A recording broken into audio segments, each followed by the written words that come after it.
Hey everyone, from today onwards, I'm gonna answer one complex question every day in order to improve my articulation and speaking skills, and even in order to gain or don't gain more knowledge by answering these questions.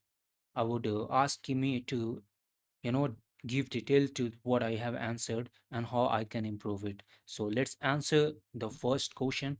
Why do people procrastinate even when they know it hurts?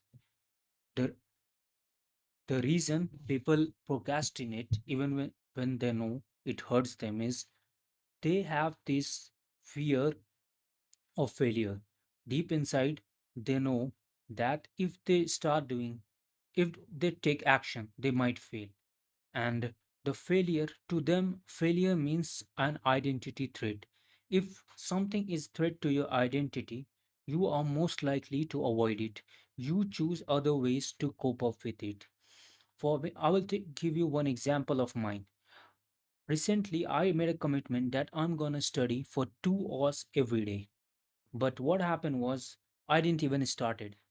I knew if I start, I won't be able to go past 10 minutes because after 10 minutes, I'm most likely to give up.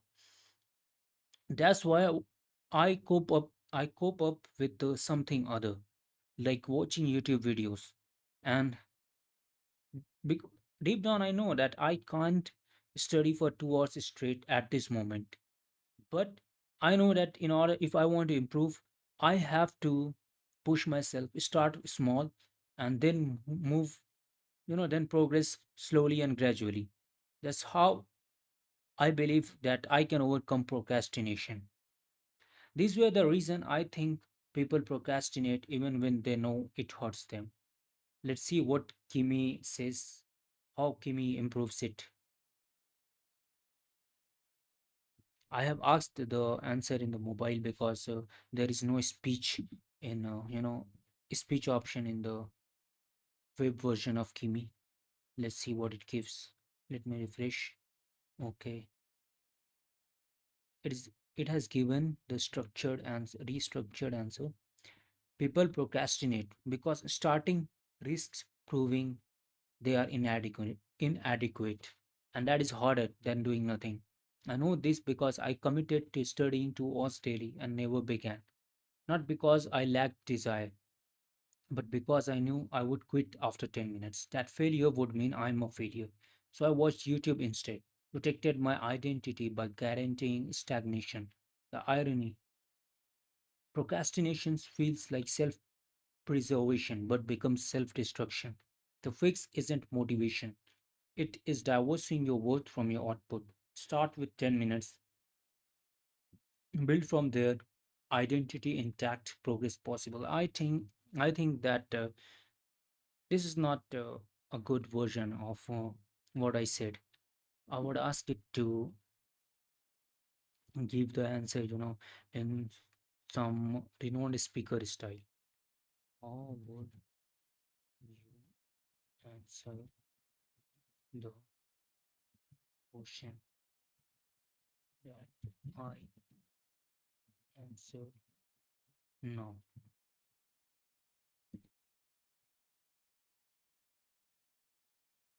People procrastinate because no, it gives a better answer, I think. People procrastinate because the pain of possible failure feels more immediate than the pain of certain stagnation. We are not avoiding work, we are avoiding a verdict on who we are. I saw this in myself with writing. I would research for weeks, outline obsessively, rearrange my desk, anything but write the first paragraph, because the paragraph would be bad. But if I was bad at the thing I claimed to do, then what was I? So I protected myself by never starting.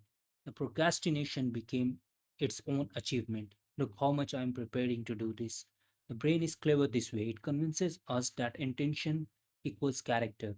I meant to study, therefore I am studious. But identity built on intention is fragile. One tests and it shatters. The way out is smaller than we think. Not 2 hours, 10 minutes. Something so minor it cannot threaten your self concept. You finish, you survive, you do it again. Gradually, evidence. replaces intention. You become the person who does the thing, not the person who plans to. Procrastination is fear wearing the mask of wisdom. Remove the mask, start badly, start afraid, but start. Okay, let me read it once again.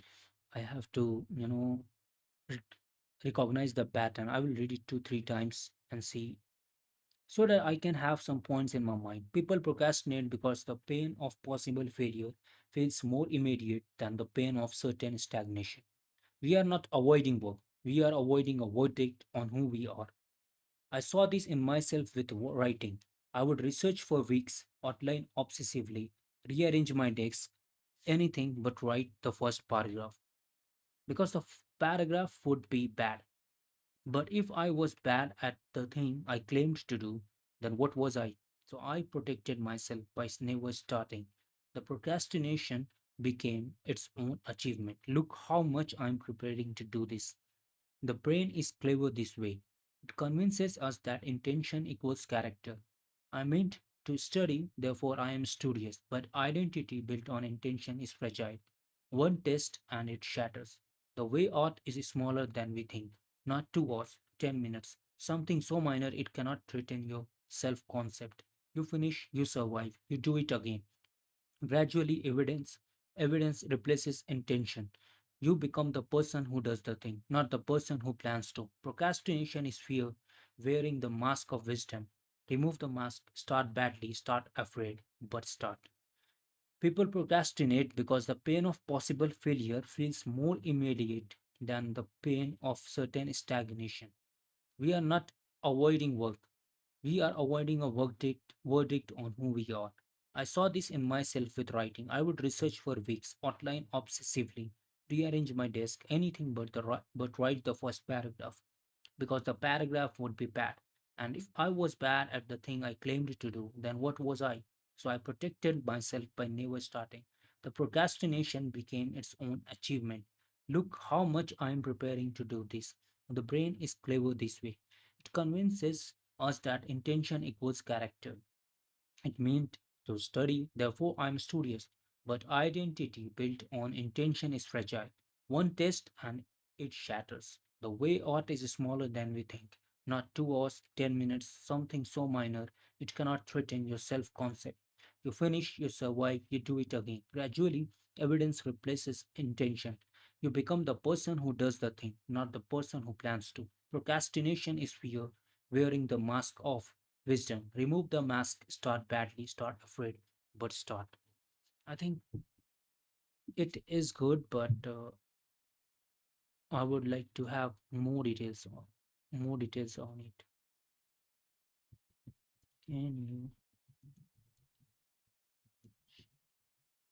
Can you give me a version that is more detailed? Yeah, there is more detail. That's enough. I think. People procrastinate. Let me read this one now. People procrastinate because the human mind is not built for rational trade offs between present and future. It is built for immediate threat detection. And strangely, the possibility of failure registers as threat more acutely than the certainty of wasted potential. Consider what happens when you face a meaningful task.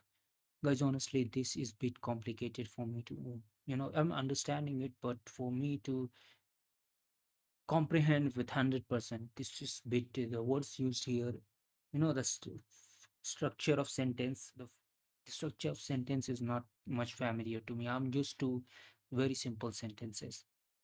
But I will read and I will have, let's see where I get after 30 days.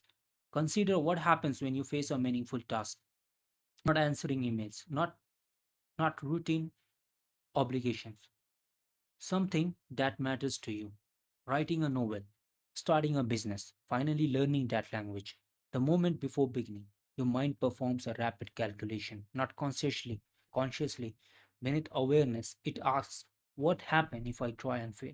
The answer for many of us is catastrophic, not practically, emotionally. Failure does not mean this attempt did not work. It means I'm not the person I believed myself to be.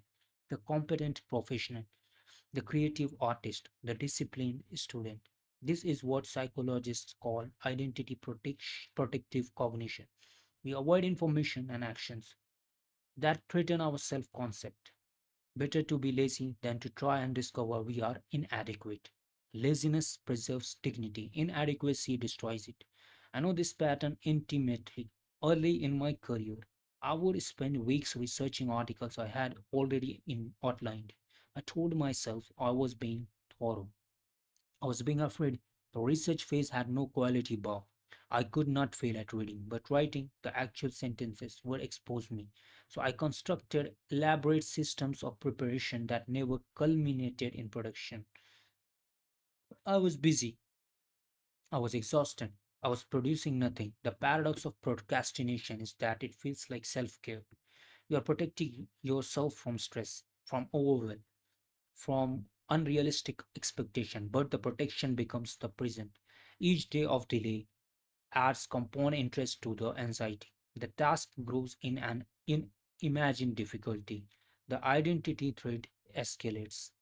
Eventually, you face a choice between starting impossibly late or abandoning entirely. Many choose abandonment. Then they construct narratives. The timing was wrong, the opportunity was flawed. They discovered they did not truly want this, all to preserve the self. Breaking this cycle requires understanding that your identity is not fragile. It is not a porcelain vase that shatters at the first touch of failure. It is more like muscle, damaged by stress, then rebuilt stronger. But this rebuilding only happens through action, not intention. The practical solution is insultingly small. If you cannot face 2 hours of study, face 10 minutes. If you cannot write a chapter, write one paragraph. If you cannot run 5 miles run around the block. The goal is not productivity, the goal is evidence. You need proof that you are someone who begins, who continues, who finishes. This proof actually, this proof accumulates slowly. 10 minutes become 20, one paragraph becomes a page, the block becomes a mile. Your identity shifts not through declaration but through documentation. You become the person who does the thing because you have done the thing. There is a deeper layer here that we rarely examine. Procrastination often masks misalignment. We delay because some part of us recognize that the goal is not truly ours. It belongs to parents, to culture, to an earlier version of ourselves we have outgrown. The two all study commitment that never begins. Was it your genuine desire or your response to someone else's expectation? This is not an excuse. It is an inquiry worth making. Sometimes the cure for procrastination is not better habits, but better goals. But assuming the goal is genuine, the path forward is through discomfort, not around it, not over it, through it. You must sit with the identity thread, feel it fully, begin anyway. The first attempts will be poor. This is not pessimism. This is not pessimism. It is the necessary price of competence. Every expert was once incompetent. The difference is that they permitted themselves the phase of visible inadequacy. They accepted that early failure does not define them. Only persistence defines them. So the answer to why we procrastinate despite knowing the cost is this. We are not rational actors optimizing outcomes. We are narrative beings protecting stories about ourselves. The story of the talented person who never tried. The story of the dedicated student overwhelmed by circumstances. These stories comfort. They also imprison. The way out is not better time management or stricter discipline. It is smaller commitments repeated consistently until the evidence overwhelms the narrative, until you become in action and identity someone who does not delay what matters. Start with something so small it cannot fail. This is how you build the architecture of someone who finishes.